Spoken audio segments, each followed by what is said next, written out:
नमस्कार। News nation पर Okinawa presents Hindustan का सपना वर्ल्ड कप अपना इन एसोसिएशन विद प्रिंगल में आपका बहुत बहुत स्वागत है। मैं हूं आपके साथ चिराग सुखीजा। वर्ल्ड कप 2023 में जब जब हमने आपको पिच रिपोर्ट बताई है तब तब पिच रिपोर्ट सटीक साबित हुई है, सही साबित हुई है और आप सभी लोगों ने व्यूज के जरिए बहुत सारा प्यार हमें दिया है और पिच रिपोर्ट को सक्सेसफुल बनाया है। इस वीडियो में बात करेंगे भारत के मुकाबले की, क्योंकि लंबे इंतजार के बाद टीम इंडिया का मुकाबला आया है। 14 अक्टूबर को पाकिस्तान को हराया था और अब 19 अक्टूबर को भारत का सामना होने जा रहा है बांग्लादेश से। और वर्ल्ड कप्स में उलटफेर को देखते हुए जिस तरीके से बांग्लादेश की टीम भी उतरेगी, छोटी टीम बिल्कुल नहीं आंकना चाहेगी टीम इंडिया बांग्लादेश को। इस वीडियो में बात करेंगे भारत बनाम बांग्लादेश। ये मुकाबला खेला जाएगा 19 अक्टूबर यानी कि गुरुवार को दोपहर 2 बजे से ये मुकाबला शुरू हो जाएगा और ये मुकाबला खेला जाएगा पुणे के MCA क्रिकेट स्टेडियम में, यानी कि महाराष्ट्र क्रिकेट एसोसिएशन स्टेडियम में ये मुकाबला खेला जाएगा। और वहां की पिच का मिजाज क्या है, क्या स्पिनर्स को मदद करेगी, क्या तेज गेंदबाजों को मदद करेगी, बल्लेबाजी का कितना ज्यादा फायदा उठा सकते हैं यहां पर टीमें, इसके अलावा क्या टॉस जीतकर फैसला किया जा सकता है, उस पर चर्चा करेंगे पिच रिपोर्ट में। उसके बाद आपको बताएंगे दोनों टीमों की संभावित प्लेइंग 11 क्या हो सकती है, क्या टीम इंडिया कुछ चेंजेस कर सकती है, प्रैक्टिस सेशन का हाल भी बताएंगे, जिस तरीके से टीम इंडिया ने प्रैक्टिस की है उसके हिसाब से क्या प्लेइंग 11 में कुछ परिवर्तन देखने को मिल सकता है, जानेंगे संभावित प्लेइंग 11 में। उसके बाद बात करेंगे दोनों टीमों के बीच हेड टू हेड रिकॉर्ड्स की, कि आखिर जब जब बांग्लादेश की टीम भारत के सामने वनडे क्रिकेट में थी तब तब किसका पलड़ा ज्यादा भारी रहा है, उस पर नजर डालेंगे हेड टू हेड रिकॉर्ड्स में।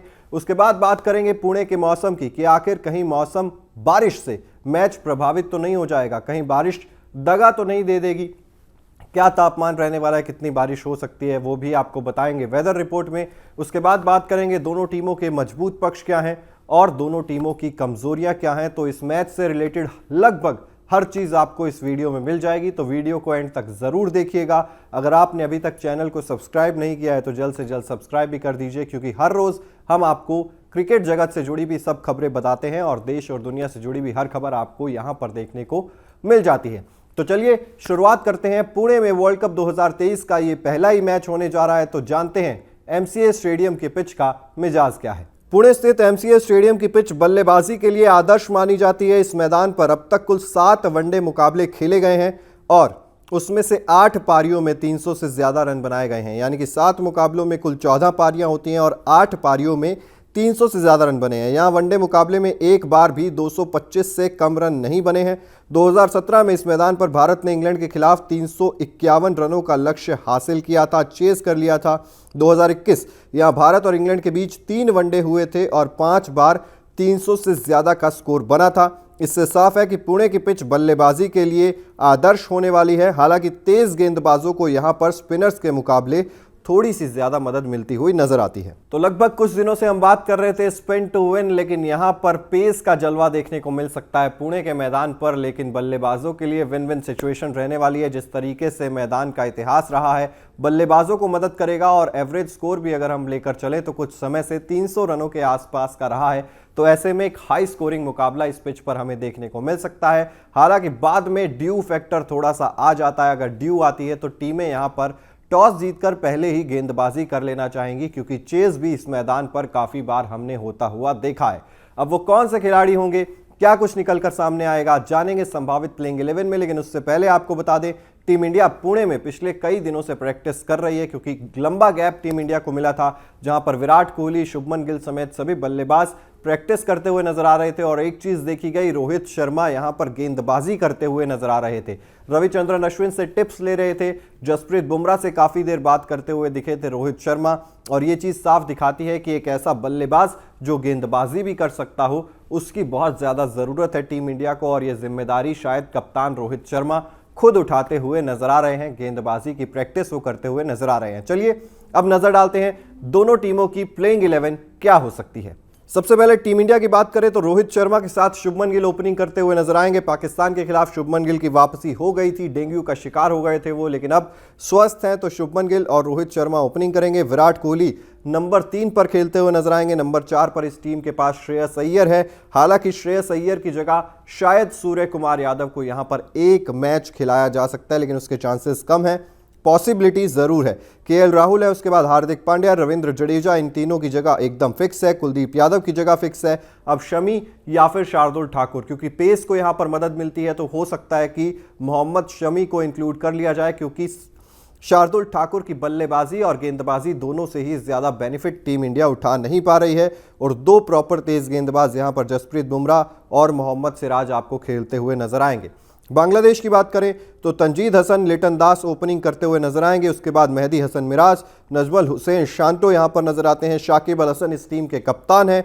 मुशफिकुर रहीम यहां पर नजर आते हैं। महमूदुल्लाह, मेहदी हसन, तस्कीन अहमद, शोरफुल इस्लाम और मुस्तफिजुर रहमान आपको यहां पर खेलते हुए नजर आ सकते हैं। तो ये तो बात हो गई दोनों टीमों की संभावित प्लेइंग 11 के बारे में, और जिस तरीके से इतिहास रहा है इन दोनों टीमों का, वहां पर थोड़ा सा पेच फंसता हुआ नजर आ सकता है। अब यहां पर एक इंटरेस्टिंग फैक्ट मैं आपको बताने जा रहा हूं।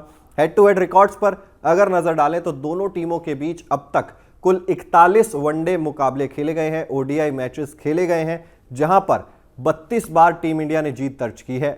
8 बार बांग्लादेश की टीम जीती है और एक मुकाबले का कोई नतीजा नहीं रहा था, यानी कि 32:8 बांग्लादेश का पलड़ा काफी ज्यादा कमजोर नजर आता है overall head to head records पर। लेकिन 2019 वर्ल्ड कप के बाद से इन दोनों टीमों के बीच अभी तक सिर्फ 4 वनडे मुकाबले हुए हैं। 4 साल में 4 वनडे, या यूं कहे कि अभी हाल ही में 4 वनडे मुकाबले हुए हैं, जिसमें से 3 वनडे मुकाबले बांग्लादेश ने जीते हैं। इंडिया वर्सेस बांग्लादेश, बांग्लादेश में ओडीआई सीरीज खेली गई थी 3 मैचों की दिसंबर 2022 में, जहां पर बांग्लादेश ने अपने घर में 2-1 से टीम इंडिया को हरा दिया था। और एशिया कप 2023 में भी इन दोनों टीमों के बीच एक मुकाबला हुआ था, जहां पर बांग्लादेश की टीम ने जीत दर्ज की थी। एशिया कप 2023 में वो एक सिर्फ इकलौता मैच था जो टीम इंडिया ने गंवाया था। इस लिहाज से बांग्लादेश को बिल्कुल भी कमजोर नहीं आंकना चाहेगी टीम इंडिया, क्योंकि हाल ही में बांग्लादेश ने भारत के खिलाफ बहुत अच्छी क्रिकेट खेली है, जिसके सबसे बड़े नायक रहे हैं मेहदी हसन मिराज।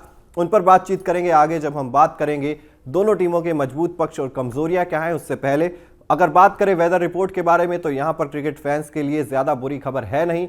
थोड़ी बहुत बारिश की आशंका है, बादल बने रह सकते हैं। 30 डिग्री के आसपास का तापमान रहने वाला है पुणे में, लेकिन बारिश की ज्यादा आशंका नहीं है। 10 से 15% आशंका बारिश की है। उतनी आशंका में बारिश उतनी प्रेडिक्शन में होती नहीं है, तो फिर उम्मीद की जा सकती है कि पूरे 100 ओवर का गेम हमें यहां पर देखने को मिल सकता है।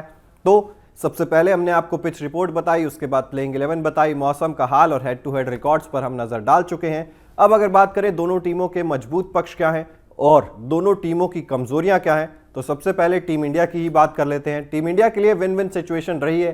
3 में से 3 मुकाबले टीम इंडिया ने जीते हैं। उसमें सबसे बड़े हीरो रहे हैं रोहित शर्मा खुद, जिन्होंने अच्छी पारियां खेली हैं कुछ। विराट कोहली के बल्ले से भी एक 85 रन की पारी देखने को मिली थी, जो कि शानदार थी। एक अर्धशतक उन्होंने अफगानिस्तान के खिलाफ लगाया था। शुभमन गिल, हालांकि पाकिस्तान के खिलाफ उन्होंने वापसी की थी, बड़ा स्कोर वो खड़ा नहीं कर पाए थे, बहुत जल्दी आउट हो गए थे। लेकिन शुभमन गिल जिस तरीके के बल्लेबाज हैं, वो यहां पर बहुत इंपॉर्टेंट रोल प्ले करते हैं, इन फॉर्म खिलाड़ी हैं। उसके बाद श्रेयस अय्यर, केएल राहुल और हार्दिक पांड्या भी अच्छी खासी फॉर्म में नजर आ रहे हैं। गेंदबाजी में भी टीम इंडिया काफी ज्यादा मजबूत नजर आती है, चाहे मोहम्मद सिराज हो, चाहे जसप्रीत बुमराह हो। स्पिन डिपार्टमेंट में चाहे कुलदीप यादव हो, चाहे रविंद्र जडेजा हो, तो यहां पर अच्छी खासी जो बैटिंग है और बॉलिंग है, दोनों बढ़िया नजर आ रही हैं। जो एक मात्र फैक्टर टीम इंडिया की कमजोरी में लगता है, वो लगता है बैटिंग की डेप्थ, जहां पर रविंद्र जडेजा का बल्ला वहां पर चला नहीं है, शार्दुल ठाकुर का बल्ला चला नहीं है। तो ऐसे में क्या बैटिंग डेप्थ जो है एक कमजोर कड़ी बन जाती है टीम इंडिया की? ऐसा तो मेरा मानना है कि हां, बिल्कुल बन जाती है, क्योंकि जब अर्ली विकेट्स गिर जाते हैं तो उसके बाद के जो ओवर्स में या फिनिशिंग की हम बात करें, वहां पर कोई ऐसा बल्लेबाज नजर नहीं आता जो तेज तर्रार रन बना सके या पारी को लास्ट में संभाल सके। तो ये एक कमजोर कड़ी बन जाती है। और जो छठे गेंदबाजी विकल्प की हम बात करते हैं, चाहे वो शार्दुल ठाकुर हो, चाहे वो रविचंद्रन अश्विन हो, वहां पर भी टीम इंडिया थोड़ी सी कमजोर नजर आती है। शार्दुल ठाकुर से पूरे ओवर्स करवाए नहीं जाते हैं, कभी उनसे 6 ओवर्स करवाए जाते हैं, कभी 2 ओवर्स करवाए जाते हैं।